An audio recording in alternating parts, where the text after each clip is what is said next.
it's time for us to change language again. And we have two examples from other countries touching on what we will be discussing this afternoon, these two programs that Vinnova has started. First up, from the United Kingdom, is a person who is going to talk about what they call the catapults. It's quite like the strategic innovation areas that we are going to talk about in the afternoon. So please welcome up on stage Mr. Keith Hodgkinson, who is Deputy Director of Innovations Policy Department for Business, Innovation and Skills. Welcome. Thank you, Mia. Thank you. Thank you, ladies and gentlemen. It's a great pleasure to be invited here to Sweden to share some insights about the UK innovation system and hopefully build some international alliances as well. I have been responsible for innovation in the UK for 3 years now, so I'm hoping that means that I know what I'm talking about. So, what's the challenge? Well, we have a new government in the UK, a new Conservative majority government, and they have set out some very, very bold ambitions for innovation. Indeed, they say they want us to be the best in Europe at innovation, to improve the translation of science into commercial applications, and to greatly simplify support for business. Now, these are very common themes. In fact, I've been hearing these things this morning already. I'm not surprised about that. But all political parties in the UK agree on one thing, and that is these catapult centres I'm going to talk about are a really important part of our system, and arguably the most innovative thing we've done to our innovation system in the last 5 years. I'm expecting that many of you will recognise this chart. Firstly, a little context setting. This is the World Intellectual Property Office's index.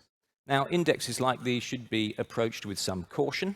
I know your minister was mentioning Sweden's place in these indexes, and you can see Sweden here. But naturally, we love this index in the UK because it shows us as a rising star and in second place. And my minister is often quoting this index. The other thing I think that it's interesting to look at here is that how close we are together with Sweden. And maybe this suggests that there are similarities between Sweden and the UK, because each of these indexes uses a basket of measures. And so therefore, if there are similarities, maybe things that are working in the UK, or indeed working in Sweden, will work in each other's countries. So that's why it's interesting, I think. Now, unfortunately, the UK is not the top of every index, or indeed second. This is the EU index, and it doesn't show us in such a favourable light. We're ranked 7th. And interestingly, Sweden are an absolute leading light. So this may tell us in the UK that there's still more that needs to be done to turn us from a follower, which is how we're designated in the European index, to a leader like Sweden. So my last global rankings table, this is actually the World Economic Forum Competitive Index. So it doesn't look just at innovation, it also looks at other factors that affect competitiveness. And one trend in these various indexes is that the UK is moving up in all of them. So what this ought to imply is that the UK is actually doing some things right, it's doing some things better. So what might those be? You can see where I'm going with this. Finally, a slide actually that is never far from my mind. This is R&D as a percentage of GDP. And if you can pick the UK out there, it's not a good story at all at 1.8% of GDP. And this is something that the UK economy has suffered from for many, many years. I've been doing innovation for 3 years, but I've been in the business department for over 30 years. And this has been a problem ever since I've been doing this work. Sweden's percentage is around 3.4%. So this is another aspect in which the UK is lagging behind Sweden, arguably. And so a lot of our innovations in our system have been around trying to drive up especially business investment in R&D in the UK. But we do have a fantastic foundation to build from. I'm sure many of you have heard about the UK's research base. 1% of the global population, 3% of funding for research, 8% of the papers published, but 16% of the world's most highly cited papers. So the £5 billion we invest in our science base is very well spent, we believe, and is producing excellent research that clearly we are struggling to commercialize. So finally, catapults, what are they? Well, catapults are centres, in effect, and we have a network of catapults. As you can see, we have 10 already, although in actual fact, physical centres, we have around 17, because the high-value manufacturing catapult, the first we did, has multiple centres. And as you can see, we've invested already, with government funding and with private sector funding, a very significant amount of money in 5 years in these catapults, £1.7 billion. What catapults are, and it's not a magic formula, really, are places where we invest in the best possible capability, the best possible people, the best possible equipment, and create an environment in the right place where people can come together and collaborate. And collaboration is another word I've heard many times. A lot of our evidence suggests that collaborative programs produce far better results than single company support. So these places are places where people come together to develop new products and processes. I expect many of you are also familiar with the technology readiness levels. And you can see there a rather classic model, really, of universities at the bottom, that £5 billion I said we were spending, and some research institutes in there too. And the catapult centres effectively straddling that valley of death in the middle, moving towards market. And at the bottom you see there the word Innovate UK. That's our national innovation agency. And they run many, many types of programs that also underpin a collaboration and single company support. And they provide the funding for catapults. Now, the model for catapults is not particularly revolutionary. We took a lot from international best practice, and particularly we stole from Germany, the Fraunhofer network in particular. But the way in which we're executing this in the UK is relatively unique, we believe. So these are not based in universities typically, a couple are, but mostly they are outside of universities, they are private sector businesses run by very experienced business people with boards, so in effect they're just like businesses. Now this actually is quite a gamble, and there is a constant debate about command and control. I noticed the debate earlier about overarching governance. This is a quite grand experiment, setting these organizations free but giving them government money. So the jury is still out in some people's minds, but as I said, there's a strong commitment across parties to growing the catapult network. They also vary tremendously in terms of their market focus. Some are very narrow and deep. We have one in cell therapy, and some are very broad. We have them in transport systems and in energy systems just coming along. So they're not all alike either, whereas you could argue, for example, that the Fraunhofer networks, based in universities, run by professors, are rather narrow and deep. And they have 60, we only have 10 or 17, depending on how you count. I was specifically asked to talk about how we choose our catapults. And again, I was noting the debate around priority setting. How do you make choices? This is always extremely difficult. But actually, we have a very simple formula. Sitting behind it, some difficult evidence, of course. And that simple formula is there a significant, a very large global market? Are we world leaders in the underpinning research? And do we have businesses or the capability of growing businesses, which is an interesting point, to take these concepts that are developed in the research base to market? I would also add that a catapult is not necessarily the right tool for every market, every technology, every sector. And you also have to recognize that timing is important. So there's no point in creating an expensive catapult center if you're 2 years behind the market. You've got to be just on the cusp of this wave. So this is a list of our operational catapult centers. As I say, manufacturing is 7 centers, and those are the first we started. In fact, they got off to a fast start because we built them on some previous assets. So they're a little bit older than the others, some of them as much as 10 years old. And that's important because they're the ones actually that we're beginning to see really strong successes from. And as you can see from this chart, we're building this network at pace. I conducted a review with Herman Hauser, who's a quite well-known venture capitalist resident in the UK, who wrote the original report that inspired these catapult centers. I did this review last year, and Herman's advice to government was we should try and create 1 new catapult every year. I think that's going to be pretty challenging given our fiscal environment. I'll explain a bit more about that at the end. So where you put a catapult often receives far more attention than which market it's in. And this is particularly true for politicians, I have to say, for obvious reasons. But the key consideration about where you put these centers has to be the best place it's going to succeed. So it has to be connected to that research-based excellence I was referring to earlier.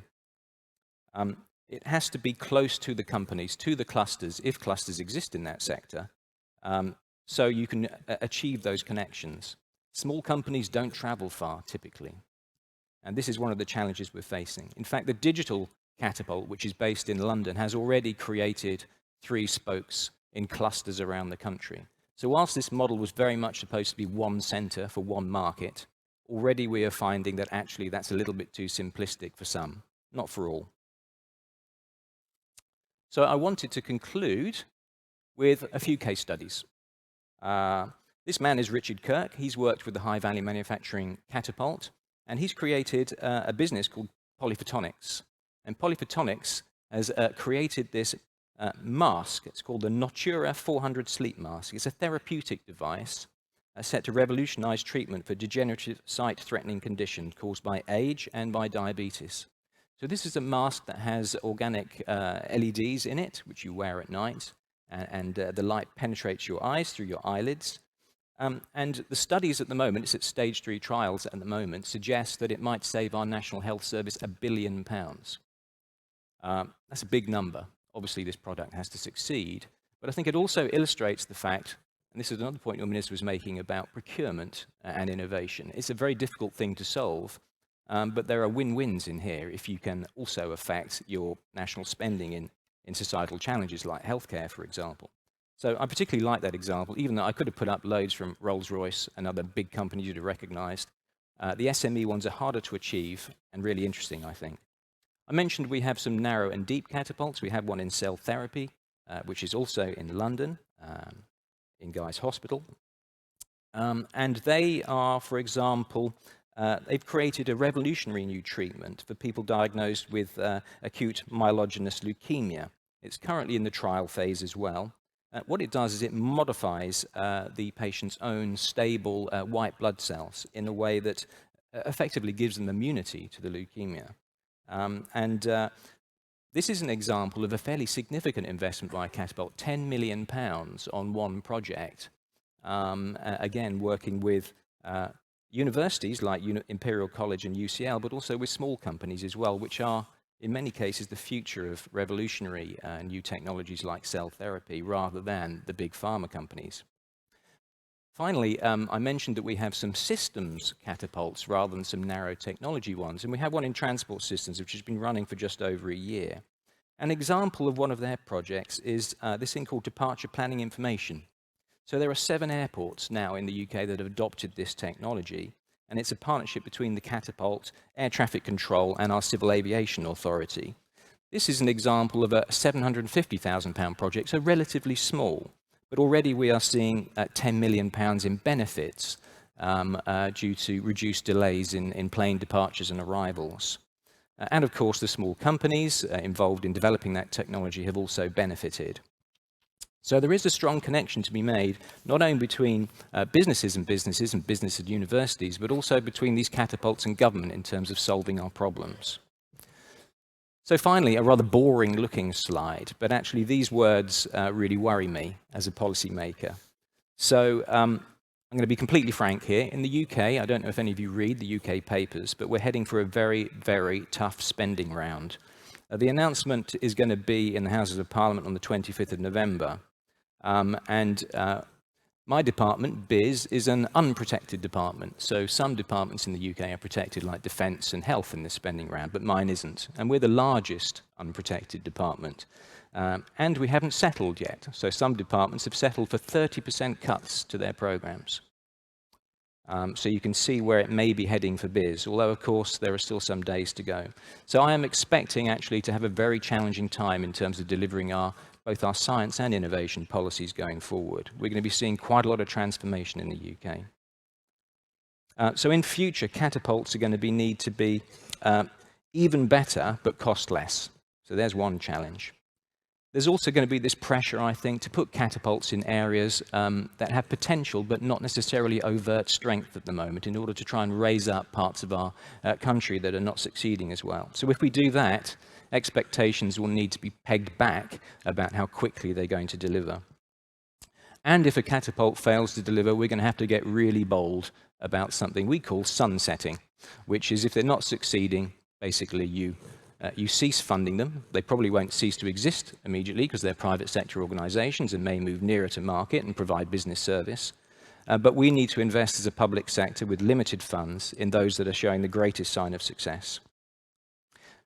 The last thing I'm going to emphasize, and I think it's appropriate being on this stage, is how important it is for our catapults to internationalize.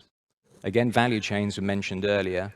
Our catapults are reaching out all over the world to other institutions, to businesses in other countries, to attract foreign investment to the UK, but also to collaborate in overseas markets, because none of us can actually build vertically integrated value chains anymore. To succeed in global markets, we all know that we have to work together. So I very much hope that kind of international cooperation happens between the UK and Sweden, which is partly why I'm here today, really, to try and make that happen. Thank you very much.